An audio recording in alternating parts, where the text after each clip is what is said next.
Good morning children. Hindi की कक्षा में आपका स्वागत है। आशा है तुम लोग भली प्रकार स्वस्थ होगे और अपना अध्ययन भी कर रहे होगे। बच्चों, हिंदी में आज हम अपनी पाठ्य पुस्तक क्षितिज के काव्यखंड का अध्ययन करेंगे। काव्यखंड में पाठ 2 है, राम लक्ष्मण परशुराम संवाद। इस पाठ के कवि हैं गोस्वामी तुलसीदास, जिनके जीवन के विषय में आप पिछले वीडियो में जान चुके हैं। आज हम इस पाठ का चौथा काव्यांश पढ़ेंगे। पाठ को आरंभ करने से पहले, इससे पूर्व जो 3 काव्यांश में आपने पढ़ा है उनके बारे में मैं संक्षिप्त में आपको बता देती हूँ।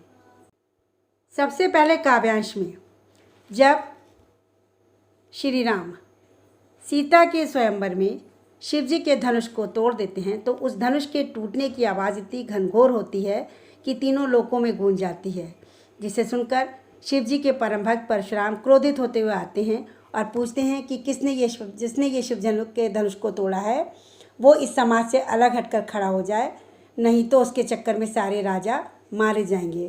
तब श्री राम विनम्रतापूर्वक आगे बढ़कर कहते हैं कि हे नाथ, शिव जी के धनुष को तोड़ने वाला आपका ही कोई दास होगा। तब परशुराम कहते हैं कि दास वो होता है जो सेवा करता है, परंतु जो शत्रुता के काम करता है उसे लड़ाई करनी पड़ती है। फिर वो कहते हैं, हे राम सुनो, जिसने भी इस शिव के धनुष को तोड़ा है वो सहस्त्रभाव के समान मेरा शत्रु है। वो इस समाज से हटकर अलग होकर खड़ा हो जाए, नहीं तो यहाँ उपस्थित सारे राजा मारे रहेंगे। परशुराम के इन क्रोधपूर्ण वचनों को सुनकर लक्ष्मण जी मुस्कुराते हैं और उनका अपमान करते हुए बोलते हैं कि हे गोसाई, बचपन में हमने ऐसे बहुत से धनुष तोड़े थे, परंतु तब तो किसी ने ऐसा क्रोध नहीं किया, फिर इस धनुष पर आपकी इतनी ममता क्यों है? लक्ष्मण की व्यंग्यपूर्ण बात को सुनकर परशुराम क्रोधित होते हुए कहते हैं कि हे राजकुमार, काल के वशीभूत होकर तू ऐसी बात कर रहा है। जिस शिव जी के धनुष को सारा संसार जानता है उसे तू बचपन में तोड़े गए धनुष के समान तुझे दिखाई देते हैं वो। फिर आपने दूसरे काव्यांश में पढ़ा कि लक्ष्मण हंसते हुए कहते हैं कि परशुराम से कहते हैं कि सुनिए देव, मेरे समझ से तो सारे धनुष एक समान होते हैं। लक्ष्मण श्री राम की ओर देखकर कहते हैं, इस धनुष के टूटने से क्या लाभ और क्या हानि, ये बात मेरी समझ में नहीं आती है। श्री राम ने तो केवल इसे छुआ था, लेकिन ये धनुष छूते ही टूट गया, इसमें इनका कोई दोष नहीं है। आप तो बिना किसी कारण के क्रोध कर रहे हैं। लक्ष्मण की व्यंग्यपूर्ण बातों को सुनकर परशुराम का क्रोध और बढ़ जाता है और वो अपने फरसे की ओर देखकर कहते हैं, अरे दुष्ट, क्या तूने मेरे स्वभाव के बारे में नहीं सुना है? मैं तुझे बालक समझकर नहीं मार रहा हूँ, पर तू क्या मुझे साधारण मुनि समझता है? मैं बाल ब्रह्मचारी हूँ और बहुत अधिक क्रोधित स्वभाव का हूँ। मैं पूरे विश्व में क्षत्रिय कुल के दुश्मन के रूप में प्रसिद्ध हूँ। मैंने अपनी इन्हीं भुजाओं के बल से कई बार इस पृथ्वी को राजाओं से रहित करके वो जीती हुई धरती ब्राह्मणों को दान में दे दी थी। हे राजकुमार, मेरे इस फरसे को देख जिससे मैंने सहस्त्रभाव की भुजाओं को काट डाला था। फिर वो उनको धमकाते हुए कहते हैं कि हे राजकुमार बालक लक्ष्मण, तू मुझसे भिड़कर अपने माता पिता को चिंता में मत डाल, यानी अपनी मौत को मत बुला, क्योंकि मेरा फरसा इतना भयंकर है कि वो गर्भ में पल रहे बच्चे को भी नाश कर देता है। यहाँ आपने दूसरे काव्यांश में पढ़ा था। अब तीसरे काव्यांश में हम जानते हैं कि क्या लिखा गया है। बच्चों, तीसरे काव्यांश में यह बताया गया है कि परशुराम के क्रोधित वचनों को सुनकर लक्ष्मण बहुत अधिक कोमल स्वर में कहते हैं हंसते हुए कि मुनिवर, आप तो बहुत बड़े योद्धा हैं और बार बार मुझे अपना फरसा दिखा रहे हैं। मुझे तो ऐसा लगता है कि आप फूंक मारकर पहाड़ उड़ाना चाहते हैं, परंतु यहाँ भी कोई कुमड़े का फल नहीं है जो आपकी तर्जनी उंगली को देखते ही मर जाएगा। फिर वो कहते हैं कि मुनि जी, मैंने आपके हाथ में फरसा और धनुष बाण देखकर ही अभिमानपूर्वक आपसे कुछ कहा था। मैं आपको भृगुवंशी समझकर और आपके कंधे पर जनेऊ देखकर आपने क्रोध को सहन कर रहा हूँ, क्योंकि हमारे कुल की ये परंपरा है कि हमारे कुल में देवता, ब्राह्मण, ईश्वर के भक्त और गाय इन सभी पर वीरता नहीं दिखाते हैं, क्योंकि इनको मारने से पाप लगता है और इनसे हारने पे अपयश होता है और अपकीर्ति होती है, यानी बदनामी होती है। इसलिए यदि आप मुझे मार भी देंगे तो भी मैं आपके पैर ही पड़ूंगा।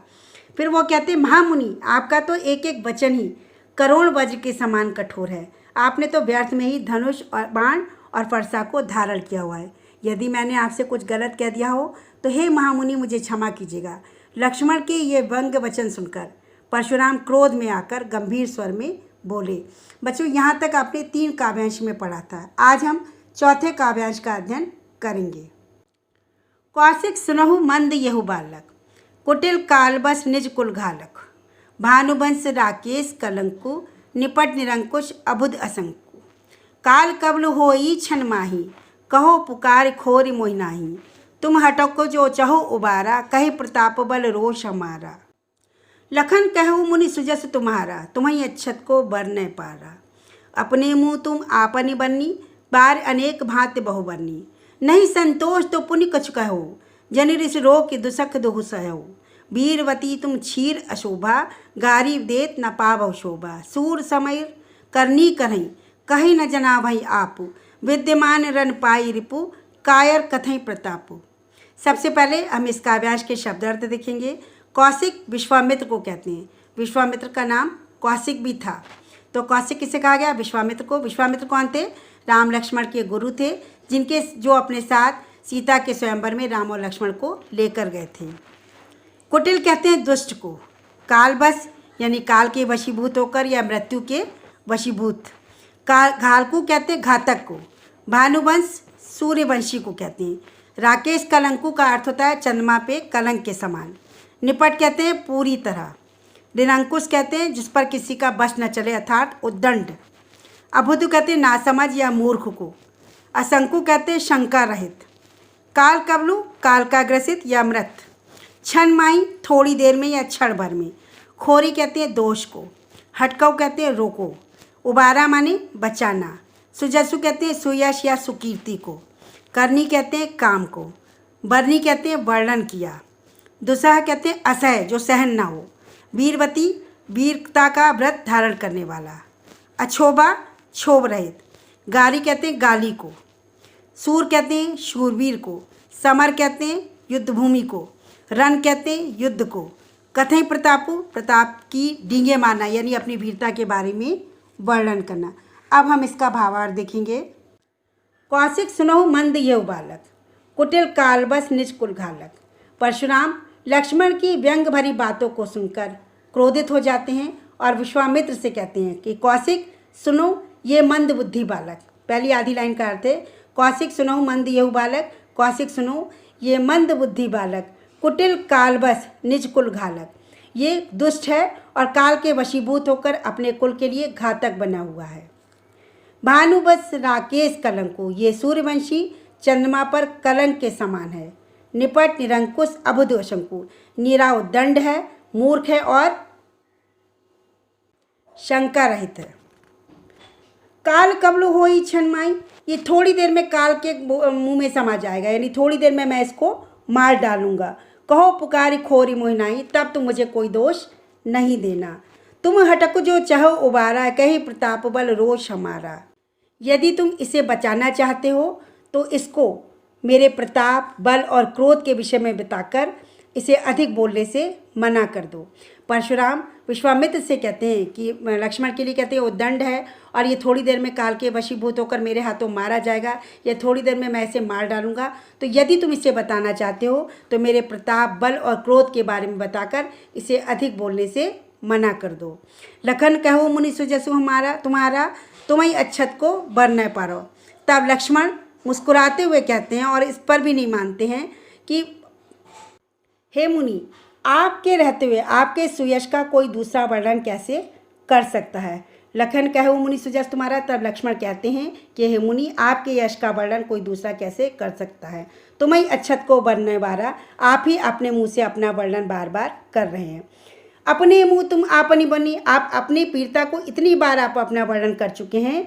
बार अनेक भांति बहुबनी, और बार बार अनेक तरीके से अपनी वीरता को बता रहे हैं। नहीं संतोष तो पुनि कुछ कहो। अगर आपको अभी भी संतोष नहीं हुआ है तो फिर से कुछ कह लीजिए। जनिर इस रोग दुसह दुख सहो, अपने आप को रोक कर इस असह दुख को आप सहन मत कीजिए। वीरवती तुम क्षीर अछोभा, गारी देत न पावौ शोभा। आप वीरता का व्रत धारण करने वाले, धैर्यवान और क्षोभ रहित हैं। आपको गाली देना शोभा नहीं होता। लास्ट लाइन है वीरवती तुम क्षीर अछोभा, आप वीरता का व्रत धारण करने वाले, धीर यानी कि धैर्यवान, अछोभा माने क्षोभ रहित हैं। गाली देत ना पावौ शोभा, आपको गाली देना अच्छा नहीं लगता या आपको गाली देना शोभा नहीं देता। सूर समर करनी करई कहीं न जनावई आपू, विद्यमान रन पाई रिपु कायर कथई प्रतापू। इसके साथ लक्ष्मण कहते हैं कि जो शूरवीर होते हैं, यानी जो बहादुर होते हैं, जो वीर होते हैं, वो अपनी करनी कहाँ पे दिखाते हैं? युद्ध में दिखाते हैं। वो बातों से अपना वर्णन नहीं करते हैं। लक्ष्मण परशुराम से कहते हैं जो वीर होते हैं, जो शूरवीर होते हैं, वो अपनी करनी युद्ध भूमि में दिखाते हैं, बातों से, मुंह से केवल अपनी वीरता का बखान नहीं करते हैं। विद्यमान रन पाई रिपु कायर कथई प्रतापु। फिर वो कहते हैं शत्रु को उपस्थित पाकर, विद्यमान माने उपस्थित, रन माने शत्रु, रन पाई रिपु, रिपु कहते हैं शत्रु को। फिर कहते हैं वो कि शत्रु को युद्ध में उपस्थित पाकर भी वो अपने प्रताप की, यानी अपनी वीरता की व्यर्थ बातें करने वाला केवल कायर हो सकता है। इस दोहे का अर्थ एक बार फिर से देख लीजिए कि लक्ष्मण कहते हैं कि जो शूरवीर होते हैं वो अपनी करनी युद्ध में दिखाते हैं, मुंह से अपना वर्णन नहीं करते, मतलब बातों से अपना वर्णन नहीं करते हैं। शत्रु को युद्ध में उपस्थित पाकर भी अपने प्रताप की या अपनी वीरता की बेकार बातें करना केवल कायर ही कर सकता है, या वीरता की व्यर्थ बातें करने वाला कायर ही हो सकता है। बच्चों, इसी के साथ आपका चौथा काव्यांश यही समाप्त होता है। धन्यवाद।